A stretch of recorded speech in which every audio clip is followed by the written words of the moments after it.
What's going on, guys? I'm out here in the garage.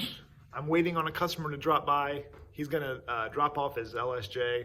We're gonna be doing a few things to the core, swapping it over some of the parts to the engine that I'm gonna be providing him. He's gonna leave that with me for a week or so. Gonna kind of fit it in. Like I said, I'm waiting on him, but I wanted to show you guys kind of what I have going on. I posted a picture last night of all this, but kind of wanted to run through it all. Give you some explanations on, what happened, why it happened, things to look out for. Okay, so here's all the stuff that we're going to be putting in it. We're putting in these SuperTech dual valve springs. And this has an inner and an outer spring. So combined, this raises the spring rate. A lot of people really like the dual valve springs because if you ever have an issue where the outer spring breaks, you still have this inner spring holding up the valve. So more than likely you won't have an issue where it drops a valve and, breaks a piston and completely damages your engine. So a lot of people are for the dual valve springs. SuperTech makes some nice stuff, so you really can't go wrong there. They're swirl finished and, just a really nice piece. Actually, these valves, are BC. They're Brian Crower. We're going to be putting those in. From what I understand, the owner tells me that this is for a later model B series, probably something more along the lines of this, which this is for a 94, this is for a 2000 Integra. But a lot of this stuff is similar dimensions and you can run it. So I'm going to get this all cleaned up, get it to the machine shop. They're going to resurface it, do a valve job, and install these new Honda valve seals that we got. Intake and exhaust on Honda, these older cylinder heads, a lot of times they are different gaskets. Valve seals, valve seals, not gaskets. So you have to be aware of what you're ordering and, where you're putting them. So just something to be cautious of if you ever find yourself doing this. So we disassembled this a couple months ago. Well, pulled the engine apart, and a couple of the exhaust valves were burnt up. And a lot of times what causes typically an exhaust valve to burn up, is improper valve lash. And what that is it's the clearance between the rocker and the valve tip, or whatever you have actuating that valve. On Hondas, they are adjustable. And if you do not keep up on valve adjusts, you actually wear into the seat and the valve will go further into the cylinder head. And what this does is it reduces that clearance.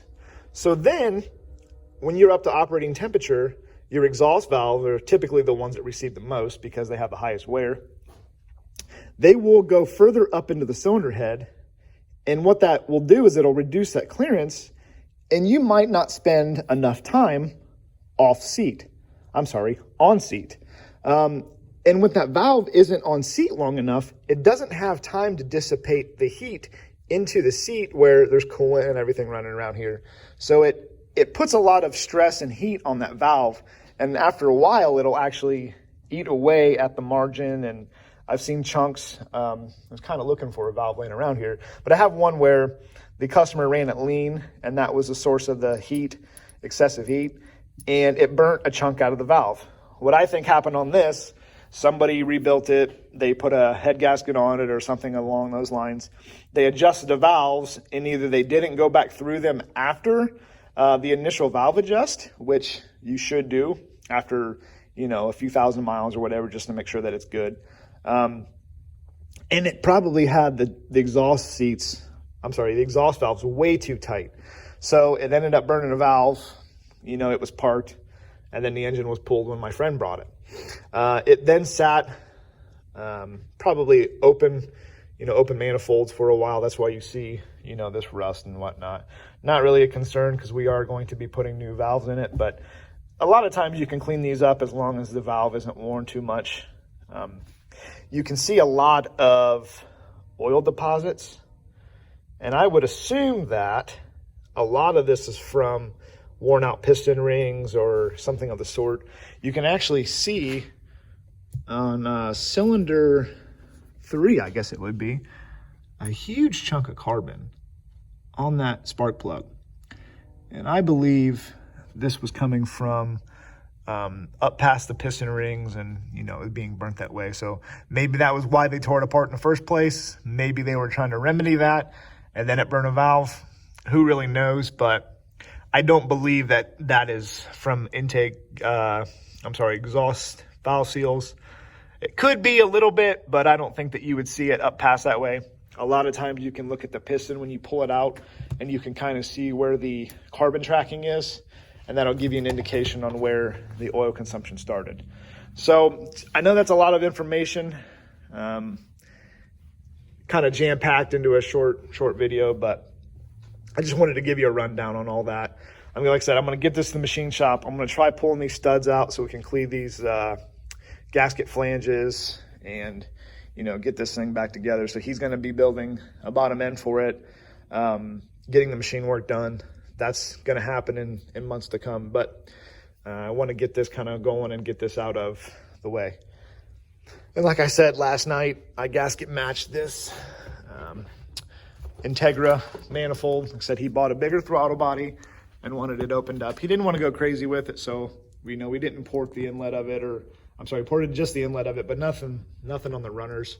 I would like to do that, but it's not in his budget currently, so we stopped at that. You can see it left a little bit, for some gasket shift, but turned out really nice. Still needs cleaned up, but I'm happy with it, and I think he will be too. So currently, I'm waiting on a customer to show up. Got the engine stand together. He's going to be dropping off his core, and we're going to get that engine disassembled and get him one of these so he can get his car running back. I've got Rhett's head sitting here, got it disassembled. Thing I like to do is actually use an old head gasket to help protect the surface on these new cylinder heads. Kind of a little idea I came up with, so that's why you see these bolts in here.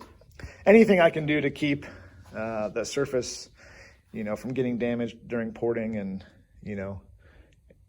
getting any kind of scratches on the surface, I'm going to try to do that. So this is the blower for my car, as you guys know, the TVS. Nothing new over here. Basically just moving things out and making room for some of these later projects. So trying to do everything at once, along with keeping a full-time job and all that, So that's why there's a delay. I'm sure you guys understand, but that's the latest update. And again, thank you guys for the support.